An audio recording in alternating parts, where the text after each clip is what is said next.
The sterile white corridors of the Zenith Medical Station hummed with the quiet efficiency of 1,000 species, coexisting in the void between stars.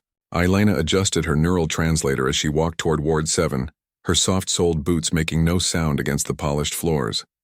3 years into her assignment as the station's only human nurse, she'd grown accustomed to the stairs, the way alien eyes tracked her movements with that peculiar mixture of curiosity and unease. Humans were still new to the Galactic Coalition. Still strange, Nurse Elena, the station's AI, chimed softly through her comm implant. The Valorian patients in room 743 are entering final cascade. They're requesting your presence specifically. Her heart sank. The Valorians, a crystalline species from the Andromeda sector, had been dying slowly for weeks. Some sort of radiation poisoning from their mining colony's reactor failure. Despite every medical intervention, despite technology that could regrow limbs and cure most cancers, their molecular structure was simply breaking down.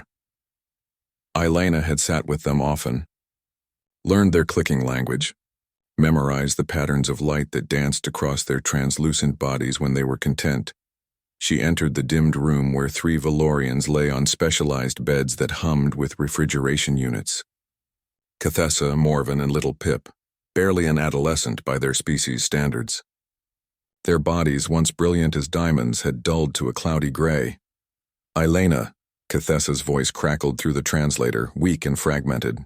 We have a request, a final one. Anything, Elena whispered, kneeling beside the bed. Whatever you need. Morven's body flickered with amber light. Pain, she'd learned. Our death rites require the singing, the calling of our ancestors to guide us through the final dissolution. But another flicker. Our singers perished in the reactor breach. We are alone, Pip added, their young voice breaking. We will dissolve alone. Lost. Cathessa's light pulsed urgently. But you, humans, you sing. We have heard you, in the corridors in the garden terrace. Your species makes music with your bodies. Elena felt her throat tighten. I'm not sure I understand what you need. Sing to us, please. All 3 Valorians said in unison, their translator harmonizing their voices into a desperate plea. Call our ancestors with your human voice, perhaps the universe will hear. Perhaps it will be enough. Elena looked at the door, half expecting someone to tell her this was inappropriate, that she couldn't possibly perform an alien death rite, but the corridor remained empty. I don't know your songs, she said softly. We know, Cathessa replied. Sing yours, sing. What humans sing when they grieve, when they hope, when they love. Elena closed her eyes. What did humans sing? What melody carried the weight of saying goodbye? She thought of her grandmother, of sitting by her bedside in that hospice on Earth holding her papery hand. She thought of the old hymn her grandmother had requested, though neither of them had been religious. It was just human. Just what you did when facing the end. Elena began to hum, soft and low. Then words came. Not the original words, she couldn't remember all of those, but words that felt right. Words about light and darkness, about journeys ending and beginning, about not being alone. Her voice, imperfect and untrained, filled the quiet room. The Valorians' bodies began to glow. At first, Elena thought it was just their natural response to sound. She'd seen them brighten at music before. But this was different. The light within them intensified, pulsing in rhythm with her song, and then the air shimmered. Elena's voice faltered, but Cathessa's urgent flicker made her continue. The shimmer coalesced into forms, tall crystalline figures that seemed to be made of pure light and memory. They surrounded the beds, dozens of them, their presence filling the room with a warmth that had nothing to do with temperature. The ancestors had come. Through her neural translator, Elena heard whispers, not words exactly, but impressions. Gratitude, recognition, welcome. One of the spirit forms turned toward her, and she felt its attention like sunlight on her face. In that moment, Elena understood something the Galactic Coalition hadn't quite grasped about humanity.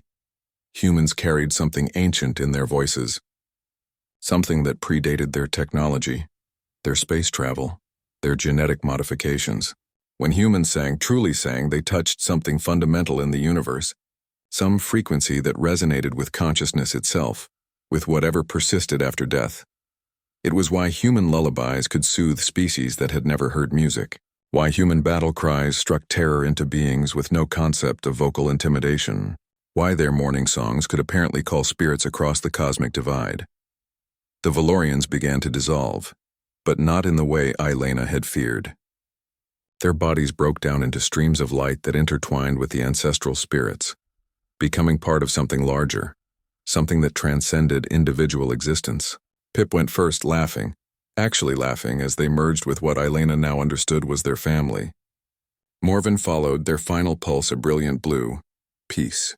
Cathessa lingered, their light touching Elena's hand one last time. "Thank you," the translator whispered. "You have given us what we thought impossible. You have proven what we suspected." "What's that?" Elena asked through her tears. "That humans are not just another species. You are the galaxy's bridge between the living and the dead. You carry the song of the universe in your throats." Then Cathessa too dissolved, joining the dance of light that slowly faded, leaving only the subtle scent of ozone and the memory of impossible beauty. Miran found her there 20 minutes later, still kneeling on the floor, tears streaming down her face. The station's chief medical officer, a pragmatic Xanthorian with forearms and infinite patience, helped her to her feet. "The whole station felt it," he said quietly. "Every sensor registered the energy spike. Every psychic-sensitive species on board reported feeling something, a presence." "I just sang," Elena whispered. "That's all." "I just sang." Miran's primary eyes studied her with new intensity. "No, Elena.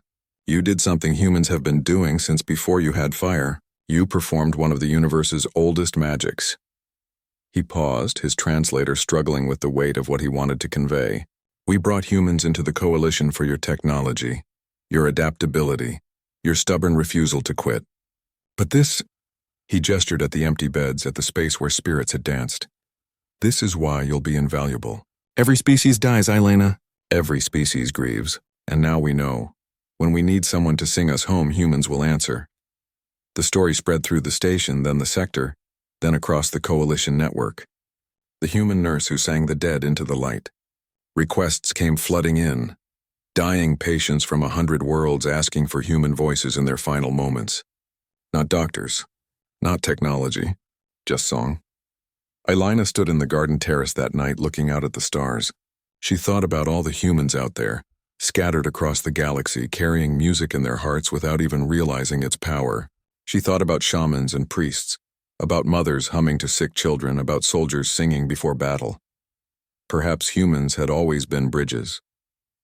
Perhaps that was their true gift to the universe, not their weapons or their ships, but their ability to touch the ineffable, to make the universe listen, with nothing but their voices and their stubborn, beautiful insistence that death was not an ending, just a door. And on the other side, something was always listening, always ready to answer when humans sang.